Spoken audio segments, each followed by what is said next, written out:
जो बहस है आज की, जो बातचीत का आगाज है वो स्टूडियो में। पाजी बहुत बहुत शुक्रिया, थैंक यू सो मच। और आपका भी बहुत बहुत शुक्रिया साधु बहन, जो आप हमारे साथ स्टूडियो में मौजूद हैं बातचीत के लिए। मेहमान कुछ मौजूद, कुछ मेहमान हमारे साथ बाहर के स्टूडियो से जुड़ेंगे। और आज की जो चर्चा है, जो परिचर्चा है, जो बहस है, वो इस बात पर, शुरुआत तो इसी बात पर है कि कुछ लोग कांग्रेस से बीजेपी, मध्य प्रदेश का उथल पुथल, इस पर है। लेकिन हाँ, चर्चा जो आज सदन में है वो भी बहुत गंभीर विषय है, जिस पर दिल्ली के दंगों को लेकर, दिल्ली के हिंसा को लेकर बातचीत है, वहां पर भी पहुंचने की कोशिश करेंगे। जो मेहमान हमारे साथ मौजूद हैं, जिनसे तारुफ आपको कराना है, रोहित चहल साहब बीजेपी का पक्ष रखने के लिए हमारे साथ मौजूद हैं, बहुत बहुत शुक्रिया, थैंक यू सो मच। हमारे साथ ममता काले जी मौजूद है, बहुत बहुत शुक्रिया, thank you so much. Satish Prakash ji हमारे साथ जुड़े हैं, बहुत बहुत शुक्रिया, thank you so much. Acharya Pramod Krishnam Sahab हमारे साथ जुड़े हैं, बहुत बहुत शुक्रिया, जो कि हमारे साथ बाहर के स्टूडियो से जुड़ रहे हैं, बहुत बहुत शुक्रिया। इफ्रा जान हमारे साथ जुड़ रही हैं, कश्मीरी एक्टिविस्ट, बहुत बहुत शुक्रिया, थैंक यू सो मच। बातचीत के सिलसिले को शुरू करना चाहेंगे आचार्य प्रमोद कृष्ण जी से, अगर तारुफ हो जाए, बातचीत का सिलसिला वहां से अगर शुरू हो जाए तो बहुत अच्छा होगा। मैं उस तरफ रुख करना चाहूंगा जी। सवाल यह है कि मैं यहां से बातचीत शुरू करता हूं। 4 बार सांसद, 2 बार केंद्रीय मंत्री, कांग्रेस महासचिव पद और कांग्रेस कार्य समिति के सदस्य, इन 6, और जबकि इनके 6 लोग मध्य प्रदेश सरकार में मंत्री, इन सब के बाद भी अगर जनता की सेवा में तकलीफ हो रही है तो भाजपा में जाकर कौन सी सेवा करेंगे। ये ट्वीट है कांग्रेस के एक नेता का, जिस पर वहां के मध्य प्रदेश के और कांग्रेस के बड़े नेता, उन्होंने भी कहा कि हाँ, आप बात सही कह रही हैं, वो भी ट्वीट है। सवाल यह है कि चर्चा यहां से शुरू हो रही है कि आखिर यहां से जाके वहां कौन सी सेवा होगी। मैं आपसे शुरुआत कर लेता हूं सतीश जी। नहीं, देखो प्रतीक जी, इस देश की राजनीति का बड़ा दुर्भाग्य है कि आमतौर पे जो राजनीतिक जो राजाओं के परिवार हैं, जो राजाओं के परिवारों से लोग बाग आते हैं, सत्ता पाने की जो लालसा। नहीं, आप सुनिए ना, देखिए आपने बताया ना, मैं आप ही की बात का सपोर्ट कर रहा हूं कि इतने लोकतांत्रिक व्यवस्था में बात, जो बात है लोकतांत्रिक व्यवस्था में अगर आपने किसी पार्टी ने अगर आपको इतना दिया है तो फिर पार्टी से नाराजगी नहीं होनी चाहिए ना, आपकी पार्टी से नाराजगी नहीं होनी चाहिए। वो तो कह रहे हैं कि यहाँ से अब जाके वहां सेवा करनी। नहीं, देखिए मैं आपको एक बहुत छोटी सी बात बताता हूं कि वे लोग कि जिन्होंने आजादी के आंदोलन में हिस्सा ना लिया हो, वे लोग जिन्होंने देश के साथ गद्दारी की हो, वे परिवार जिन्होंने अंग्रेजों का साथ दिया हो, उनके लिए सबसे बेहतर विकल्प जो राजनीतिक है वो बीजेपी ही है। मेरे हिसाब से ये बिल्कुल एक्यूरेट जगह लोग है ना। नहीं, आप सुनिए ना, मुद्दा विरोध नहीं है। आप ये बताइए कि यही बीजेपी आपको ये कहती कि हम सियासत की राजनीति नहीं करते, हम परिवार की राजनीति नहीं करते, है ना। आप मुझे ये बताइए कि ये कौन सी राजनीति है कि एक व्यक्ति अगर इतने बड़े परिवार को छोड़ करके यहां आ रहा है। और महाराज का क्या मतलब है? देखिए प्रतीक जी, जब उनको राजनीति में कहा जाता है महाराज, जैसे शिवराज, वैसे महाराज। भाई सुनिए ना, देश आजाद हो चुका, पहले राजा रानी के पेट से पैदा होता था। अभी तक तो आप नहीं कह रहे। बाबा साहब ने संविधान बनाया। नहीं, ठीक है। बाबा साहब ने जब संविधान बनाया, आपने तो बहुत दूर तक बात निकाल दी। व्हाट्सएप पे लोग पैदा होंगे। सतीश जी, बहुत बहुत धैर्य के साथ। मैंने एक सीधा सा सवाल रखा था कि राजनीतिक में और किस तरह से उथल पुथल है, मैं उसकी तरफ इशारा कर रहा था कि आप इधर से उधर चले गए, बोले अब हम सेवा करने उधर जाएंगे। देखिए, ये सेवा नहीं है, ये सत्ता का लालच है जी। बस मैं यही जानना चाह रहा था जी। मैं आ रहा हूं, आप विश्लेषण करिए। सुनिए, मैं कांग्रेस और बीजेपी दोनों के ऊपर यह आक्षेप है कि वहां आमतौर पे जो सामान्य पृष्ठभूमि से निकल के लोग आते हैं, उन कार्यकर्ताओं को उतना सम्मान नहीं मिलता। बीजेपी और कांग्रेस का यही एक चरित्र है, दोनों में कोई अंतर नहीं है। वहां जो राजशाही परिवार के लोग आते हैं, जो उनकी व्यवस्था को स्थापित करते हैं, वहां आम आदमी की बात करने वाला आदमी बहुत दिन तक ना कांग्रेस के अंदर सर्वाइव कर सकता, ना बीजेपी के अंदर सर्वाइव कर सकता। ठीक, मैंने आपकी बात सुनी, लेकिन मैं एक और ट्वीट पढ़ देता हूं, फिर मैं आपके पास आ जाता हूं। बीजेपी, कांग्रेस के ही एक बड़े नेता हैं, उन्होंने एक वाक्य इस्तेमाल किया, मैं तो नहीं इस्तेमाल करता, कांग्रेस के नेता हैं, बड़े हैं, मंत्री हैं वहां पे, कि जो रंग बदलने से इस्तेमाल होता है, तो वो इस तरह का रंग आपने तो बदला, तो आप तो उनके बाप भी निकले। किसानों को गोली मारने वालों के साथ और किसानों पर भाजपा सरकार द्वारा दर्ज केस को वापस लेने वालों के खिलाफ, वाह सिंधिया जी वाह। आपने ऐसे लोगों को शामिल कर लिया? देखिए, मुझे लगता है पहले तो मैं सतीश जी की बात का एक छोटी बात में अंतर देता हूं। सतीश जी की पार्टी और क्या है, बहन जी के बारे में क्या चलन है, देखिए विषय उस पर जाना नहीं चाहना चाहिए, लेकिन बहन जी एकमात्र वहां पर मौका है, पूरा कह सकते हैं। हाँ, बिल्कुल, मैं शांति से सुन रहा। सतीश जी सुन लीजिए, सच है। देखिए सच सुनने की हिम्मत रखनी चाहिए, पानी पी लीजिए। मुझे लगता है देखिए विषय यहाँ पर यह है कि जिस तरीके से अगर आप मध्य प्रदेश की जहां तक बात की जाए, देखिए मध्य प्रदेश की जो किसानों को झूठे वादे जो कांग्रेस की जनता ने कांग्रेस ने जो किए थे, किसानों की बात कर रहे थे ना, गोलियों की, राहुल गांधी जी ने 1 2 3 तक 10 तक गिनती की नहीं थी ना, 10 दिन में किसानों का कर्ज माफी करेंगे। किसान पूछ रहा है भैया कर्ज कब माफी करेंगे, युवा पूछ रहा है भैया हमारा बेरोजगारी भत्ता या रोजगार कब देंगे। इतना ही नहीं, बिजली में सरप्लस जाने वाला राज्य, आज बिजली वहां पे कटौती हो रही है, लोगों को इन्वर्टर और वो लगवाने पड़ रहा है। देखिए महत्वपूर्ण विषय इतना ही नहीं है, सबसे जरूरी विषय समझिए, छत्रपति शिवाजी महाराज, एक तरफ तो महाराष्ट्र में बना के खड़े हैं, छत्रपति शिवाजी महाराज की मूर्ति वहां पर गिराई जाती है मध्य प्रदेश के अंदर। उतना ही वंदे मातरम जो 13 साल से हो रहा था, उस वंदे मातरम पे रोक लगा दी जाती है उस मध्य प्रदेश के अंदर। उसकी मध्य प्रदेश के अंदर जो गरीब देखिए, जो गरीब जो बुजुर्ग हैं, अरे सच सुन लीजिए, सच है, बताने नहीं देश के अंदर बुजुर्ग जो तीर्थ यात्रा पे जाने वाले जो बुजुर्ग थे, उनकी तीर्थ यात्रा रोक दी गई। देखिए पाप तो लगना था। और मुझे लगता है कमलनाथ जी को, जिस तरीके से कमलनाथ जी की सरकार ने उज्जैन जैसी धार्मिक नगरी जिसको कहते हैं, वहां पर जो भोले बाबा के लाउड स्पीकर थे, उनके ऊपर रोक लगाने का काम वो कर रहे थे। ये क्या उनको पाप नहीं लगा? लेकिन महत्वपूर्ण विषय यहां पर यह है, देखिए मुझे लगता है ज्योतिरादित्य सिंधिया की जहां तक बात है, उन्होंने कहा था कि भैया काम जो वादे किए थे मध्य प्रदेश के युवाओं से, जनता से, वो पूरे नहीं किए। ज्योतिराव सिंधिया का 2-4 दिन का पुराना ट्वीट पढ़ लीजिए। वो नरेंद्र मोदी जी को हिटलर शाही की सरकार कह रहे हैं और पूरा समर्थन कांग्रेस को दे रहे हैं। लेकिन भाजपा की एक बात आती है, जो बार बार राहुल गांधी जी को युवराज के नाम से चढ़ाते थे, आज महाराज को गले लगा लिया। भाई आज महाराज को गले लगाते लगाते आप लोगों ने लोकतंत्र की हत्या भी कर दी। मध्य प्रदेश में जिन लोगों ने, आम नागरिक ने, आपने और मैंने वोट डाल के सरकार बनाई थी, उसको भी गिरा दिया, क्योंकि महाराज को गले लगा दिया। तो महाराजियों की तो पॉलिटिक्स करनी है, महाराजों का तो लोकतंत्र चलाना है। दूसरी बात, इतनी जल्दी आपने दिखा दी। आप लोग रोज रोज कहते थे कि भाई ये एंटी नेशनल, वो एंटी नेशनल। आज जब इनके गले लग गए तो राष्ट्रवादी हो गए और राज्यसभा में तैयार हो गए। पहले उन्होंने भी कहा था, अब भी बात करें, महाराजाओं की बात करें।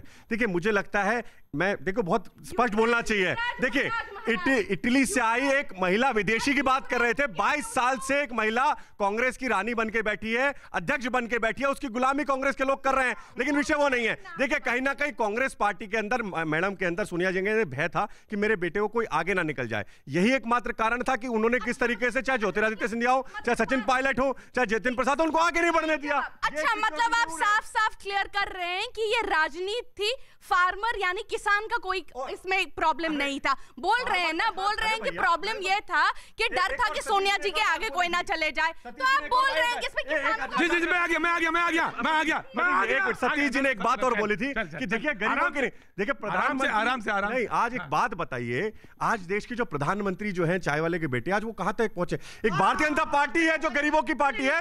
आप सुनिए, देखिए चाय वाले का बेटा एक तरफ कुर्सी पे बैठेगा, एक तरफ महाराज का बेटा बैठेगा, एक तरफ गुलाब का फूल, एक तरफ धनिया का फूल, है ना।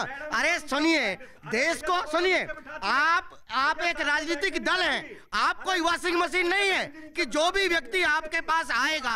अरे सुनिए, हम इस देश के गरीबों के साथ हैं, इस देश की व्यवस्था के खिलाफ हम लड़ाई लड़ते हैं। सुनिए, प्रमोद जी आ गए, प्रमोद जी लड़ाई नहीं लड़ते। जी मैं आ गया। जी देखिए, मैं तो एक बात कहता हूँ कि जब देश जो है वो लोकतंत्र का 75वां पर्व बहुत जल्द हम मनाने जा रहे हैं जी, हमारे यहाँ हॉर्स राइडिंग को एक नया नाम दे दिया गया है, ऑपरेशन लोटस। यानी लोकतंत्र कितना ज़्यादा वो हो गया है। आप दूसरों के घर में घुसें, मेजोरिटी सरकार को गिराएं, तो आने वाला तो खुद आ रहा है। आने तो वही तो मैं कह रहा हूँ। हाँ। दूसरी चीज़, मैं एक बात बड़े अदब के साथ अर्ज करता हूँ, ये सरकार तो पहले दिन ही बन जाती। ये तो मैं नहीं कह रहा, बीजेपी कुछ ट्वीट पड़ी, पुराने ट्वीट। देखिए, इतने सक्षम सरकार थी जो केंद्र में बैठी हुई है कि ये शिवराज सिंह चौहान को लगातार मुख्यमंत्री, लेकिन वह लगातार मुख्यमंत्री न बन पाएँ, वह एक विराम लग जाए कि कोई और भी हो सकता है जो लगातार नियंत्रण मुख्यमंत्री रह सकता है। इसलिए इतने दिन, जितने दिन का भी ड्रामा था चला, पहली चीज़। दूसरी चीज़, अभी हमारे मित्र चहल साहब बड़े उस पर कह रहे थे, भाई मैं नहीं कह रहा, एक पढ़ लिखे व्यक्ति और भी मौजूद हैं। अगर मैं कोड नहीं करूँगा फिर नया नया हंगामे होते हैं। भाई मुझे बताइए, छत्रपति शिवाजी जिस तरफ ये इशारा कर रहे हैं, आर्काइव्स आज भी ग्वालियर के आर्काइव्स मौजूद हैं, नहीं हो तो ये दोनों लोग मेरे साथ चलें। छत्रपति शिवाजी महाराज के विषय में सिर्फ यही नहीं, राजमाते ने क्या कहा था वह भी सब हमारे सामने है। इसलिए पुरानी बातें मत छोड़। मैं एक बात जानता हूं, ये लोकतंत्र का अनादर है। एक सेकंड, ये लोकतंत्र की हत्या है। और एक बात मालूम होगा कि एक राज्यसभा से, एक सर सुन लीजिए, एक राज्यसभा सीट के लिए करोड़ों वोटों की बलि पे चढ़ाया जा सकता है। ज्योतिरादित्य सिंधिया ने कम से कम ये बता दिया है। मैं आ गया, बिल्कुल आ गया। अब प्रमोद किशन जी मौजूद हैं। प्रमोद जी बहस में शरीक होते हैं। प्रमोद जी, एक वोट के लिए तमाम सारी आकांक्षाएं, और इधर आए तो राष्ट्रवाद में, और उधर रहे तो सवाल यह था कि विरोध की बात हो रही थी। जैसे इधर आए तो वॉशिंग मशीन में जैसे बात कही गई, वॉशिंग मशीन में डालते ही सब कुछ धुल गया और सब कुछ साफ हो गया। प्रमोद जी। देखिए प्रतीक जी, विषय गंभीर है, गंभीरता से बात करनी चाहिए। किसी भी राजनीतिक दल के किसी भी नेता को कहीं भी जाने के लिए स्वतंत्रता है, वो जा सकता है। ज्योतिरादित्य सिंधिया जी आज एक भाजपा को ज्वाइन उन्होंने किया है, उन्हें बधाई, उन्हें मुबारक हो। नया झंडा, नया पटका, नई पार्टी, नया परिवेश, बधाई हो।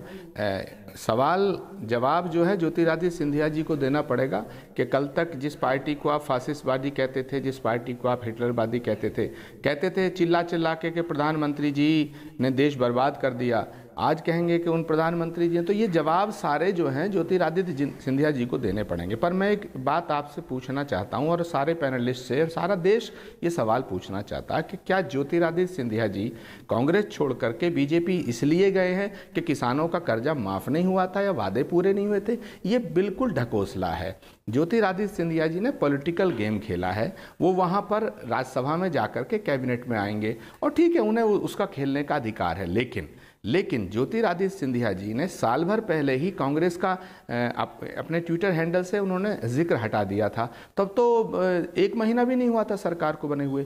दूसरा इंपॉर्टेंट पॉइंट ये है कि ज्योतिरादित्य सिंधिया बीजेपी में चले गए। बीजेपी वाले उनका स्वागत करेंगे, उन्हें कद्दावर नेता बताएंगे, उन्हें विक्टिम और उन्हें सहानुभूति लेने की तरफ बात करेंगे। कांग्रेस का जो कार्यकर्ता है वो इसे गद्दारी मान रहा है। संकट के समय में जब पार्टी को ज्योतिरादित्य सिंधिया की जरूरत थी, तब ज्योतिरादित्य सिंधिया कांग्रेस पार्टी के तमाम कार्यकर्ताओं को धोखा देके चले गए। ये अवसरवादिता कही जाएगी, इसे कुछ लोग गद्दारी कहेंगे, पर सबको कहने का अधिकार है। वक्त सबके जवाब देगा, वक्त आगे, और कांग्रेस पार्टी, बीजेपी सबका जवाब देगा, सबको जवाब देगा। मुझे लगता है प्रमोद जी बहुत सीनियर हैं और कांग्रेस से चुनाव भी लड़े हैं, कांग्रेस के तरफ से यहाँ बैठे हैं। लेकिन मुझे लगता है प्रमोद जी भूल जाते हैं। मैं सतीश जी को सुन रहा था, 80 में गोवा में क्या हुआ था, 84 में हॉर्स ट्रेडिंग के अंदर हरियाणा में क्या हुआ था, जिस तरीके से आंध्र प्रदेश में 86 में क्या हुआ था, 1996 में उत्तर प्रदेश। देखिए देश ने देखा है हॉर्स ट्रेडिंग का जो कांग्रेस का इतिहास रहा है, उसमें नहीं जाते। लेकिन प्रमोद जी की जहाँ तक बात है, देखिए प्रमोद जी कांग्रेस पार्टी से हैं, और प्रमोद जी मुझे लगता है कि कांग्रेस पार्टी के अंदर जिस तरीके से ज्योतिरादित्य जी के साथ जो आपने सलूक किया, और जो कांग्रेस के नेता है, देखिए मैं कहूँ हेमंत बिश्व शर्मा बहुत सीनियर नेता है नॉर्थ ईस्ट के अंदर, उन्होंने क्या बताया था, आप लोगों की बात ही बताई थी शायद कांग्रेस थे, किस तरीके से राहुल गांधी जो अपने पिड्डी कुत्ता उसको टाइम देते थे, उसको बिस्किट खिलाते थे, कार्यकर्ता जाता था टाइम नहीं देते थे कार्यकर्ताओं को। देखिए आपका आंतरिक विषय, हमारा का उसमें विषय नहीं है। आप कुत्ते को खिलाए, कार्यकर्ता महत्वपूर्ण है राहुल गांधी के लिए या कुत्ता महत्वपूर्ण है, वो राहुल गांधी। देखिए उनके पास कोई ना नेता है, ना नीति है, ना नियत है, ना निर्णय लेने की ताकत है। प्रमोद जी कुछ कहना चाह रहे हैं? प्रमोद जी देखिए विषय महत्वपूर्ण है। एक लाइन प्रमोद जी बोले उससे पहले, देखिए कांग्रेस पार्टी ने पहली बार नहीं है जिस तरीके से चीजें की हैं। देखिए कांग्रेस पार्टी ने लगातार, ज्योतिरादित्य सिंधिया जी आज भारतीय जनता पार्टी में है, ठीक है, उनका स्वागत है, हम तो क्योंकि हमारे आज आए। लेकिन महत्वपूर्ण विषय है कांग्रेस पार्टी के अंदर इनसिक्योरिटी उनकी सोनिया जी के अंदर है, उसके ऊपर जवाब दें, क्यों नहीं। देखिए महत्वपूर्ण एक और बता दूं, इनको शायद जानकारी नहीं होगी, 2002 के अंदर ज्योतिरादित्य सिंधिया ने कांग्रेस पार्टी ज्वाइन की थी ऑफिशियली, लेकिन 2004 के अंदर राहुल गांधी ने ऑफिशियली ज्वाइन की थी। लेकिन उससे बाद में कहा राहुल गांधी जो LK अडवाणी जी जैसे इतने सीनियर लीडर से मुंह मोड़ते हैं, यहाँ पे टीवी के आके सामने कहते हैं कि सोनिया गांधी जी को इनसिक्योरिटी है। भाई ये गलत बात आप पीछे हटिए ना। आप लोगों ने भी अपने बहुत सारे लीडर्स को पीछे धक्का मारते रहे। प्रमोद जी मैं of course I will give a chance. Avani but हाँ यहाँ पे है, अवनी जी है, उस इस सवाल का जवाब उनको सीधे एड्रेस करेंगे। कुछ प्रमोद जी कहना चाह रहे थे? जी of course Pramod ji.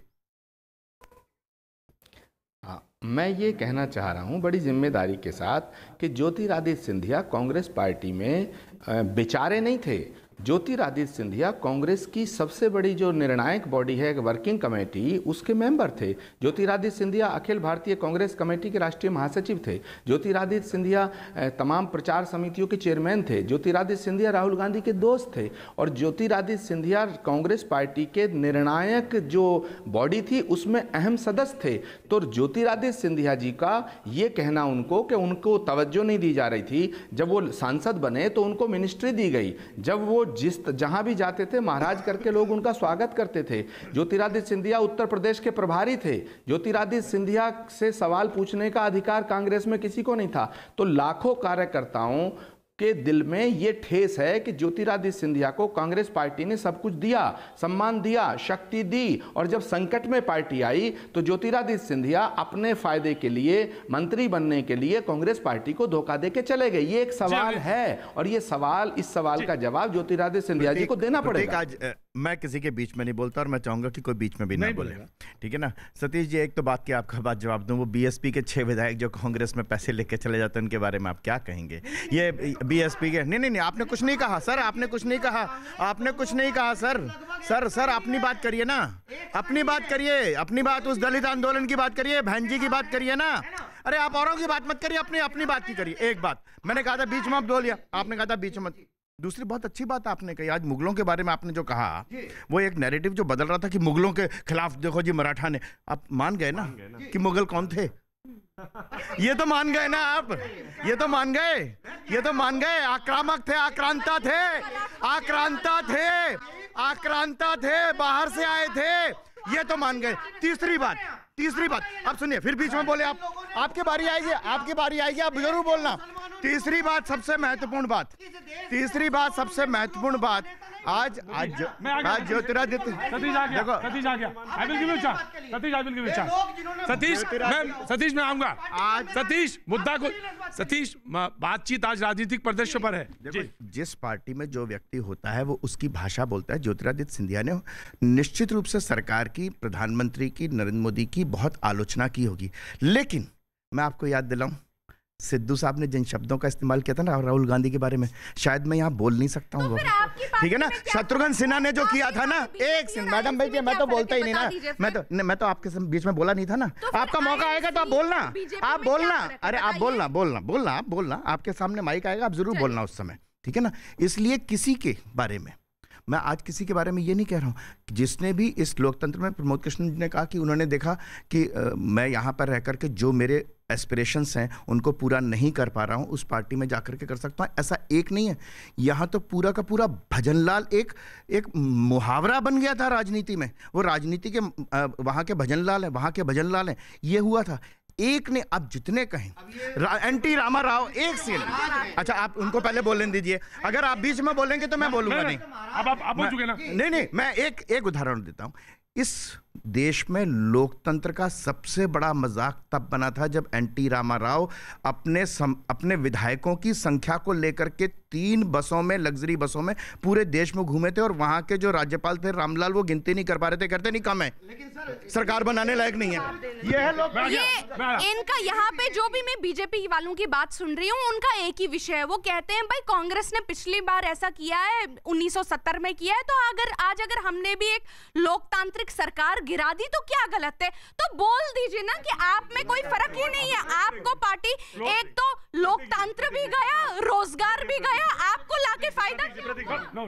Prateek ji please 30 second दीजिएगा। पहली बात यह है कि आचार्य जी ने जो बोला और भाई साहब ने जो बोला, हॉर्स ट्रेडिंग हो रही है, तो मैं उनको पहले ये बात याद दिला देना चाहती हूँ कि 1969 में जब इंदिरा जी को एक्सपेल किया गया था कांग्रेस ओ से, तो उसके बाद जिस तरीके की कांग्रेस आई बनाने के बाद उन्होंने हॉर्स ट्रेडिंग करी थी, आई एम श्योर आप लोगों को याद होगी, आप बुद्धिजीवी वर्ग हैं। पहली बात आप, अगर वो गलत, नहीं, आप पहले मेरी बात सुनिए, उसके बाद कांग्रेस ओ का विलय जो था लोकदल में हो गया था। तीसरी बात जो ये बोल रही है कि जो हमने सरकार गिरा दी है, सरकार कोई नहीं गिराई है इस बारी मध्य प्रदेश में भाई साहब। सीधी सच्ची और साफ बात यह है, ज्योतिरादित्य सिंधिया स्वयं भारतीय जनता पार्टी में आए, पहली बात। दूसरी बात, जो एमएलएज हैं उन्होंने उनके फेवर में रिजाइन दिया। सवाल यही था अभिजीत जी, जहां पे सवाल उठाया था मौलाना ने, तो क्या ये अच्छी राजनीति का उदाहरण है? मेरे से जवाब मांगा है ना। हाँ। अच्छी और बुरी राजनीति अब इस देश में आप किसको कहेंगे? आप शिवसेना जो नरेंद्र मोदी का नाम लेकर के वोट लेती है महाराष्ट्र में और सरकार बनाती है उसके साथ नहीं है, बिल्कुल नहीं है। क्या किसका नहीं है ना? इसलिए अच्छी राजनीति और बुरी राजनीति की बात। अब इसमें ज्योतिरादित्य सिंधिया तो अभी कोई मेंबर भी नहीं थे। तो सवाल यह है कि ये कौन सी राजनीति है, इस राजनीति का नाम क्या है? मैं तो नहीं जानता, आप जानते हो तो बताना। आज का सिलसिला मैं यहां से जोड़ रहा हूं। उम्मीद करता हूं कल मैं फिर आपसे वहीं कैनॉट प्लेस पे मुलाकात होगी बहुत जल्द। लेकिन आज जो बातचीत का सिलसिला है उसमें राजनीति को सीखने का, समझने का एक बहुत बढ़िया उदाहरण है। जी हां, मैं मध्य प्रदेश की राजनीति के उथल पुथल की बात कर रहा हूं। सिंधिया अब बीजेपी में है, 18 साल तक कांग्रेस में रहे। जो पैनल हमारे साथ मौजूद है वही इसी चर्चा में जुड़ा हुआ है। प्रमोद कृष्णन जी भी हमारे साथ मौजूद हैं, बाकी स्टूडियो में लोग, लेकिन वो दूसरे स्टूडियो से हमारे साथ जुड़ रहे हैं।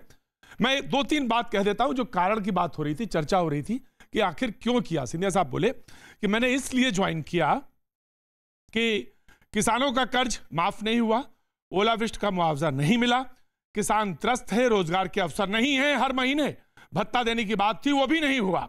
मध्य प्रदेश में तबादले का उद्योग चल रहा है, मध्य प्रदेश में रेत माफिया सक्रिय है।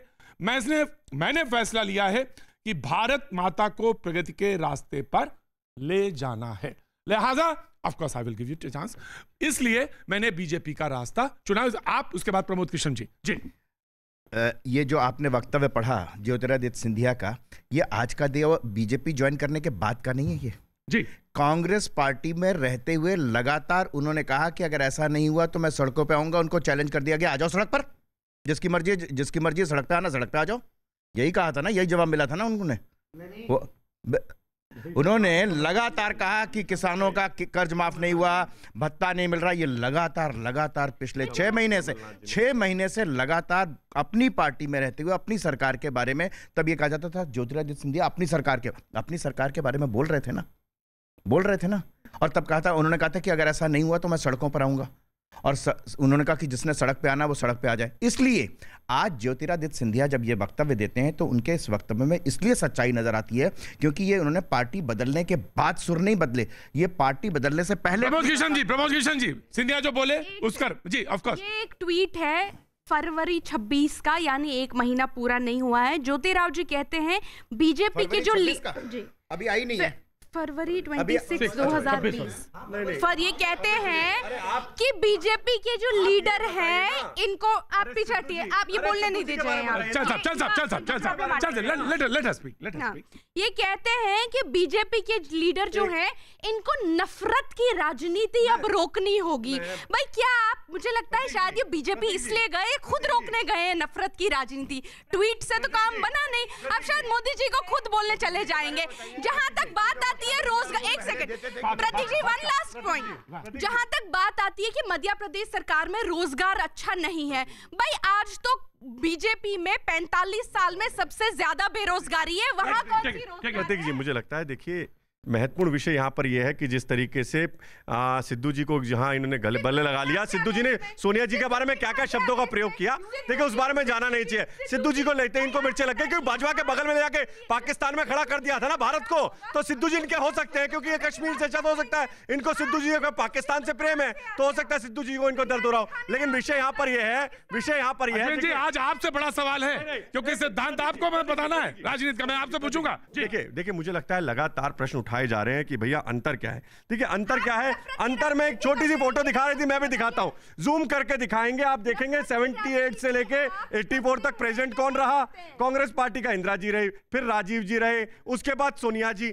आप ये देखिए। उसके अलावा मैं एक फोटो दिखाऊंगा, ये भारतीय जनता पार्टी की है। 22 साल से अंतर आप समझ जाएंगे, 22 साल से सोनिया जी एक पार्टी की अध्यक्षा बने बैठी है क्योंकि लोकतंत्र की बात कर रहे हैं ना। Pramod ji of course I have taken your point, I have taken your point. Pramod Krishna ji सवाल यह था कि इन्होंने कहा कि पार्टी में जहां तक डेमोक्रेसी की बात है, लोकतंत्र की बात है, तो बीजेपी में ही है। और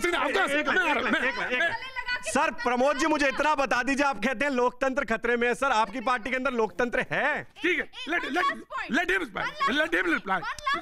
बताइए आप इधर क्यों आ रही हैं, बताइए। कोई बात नहीं, ठीक है। आप ये आपने सरकार गिरा दी, अब लोकतंत्र को आपने बचा लिया क्या?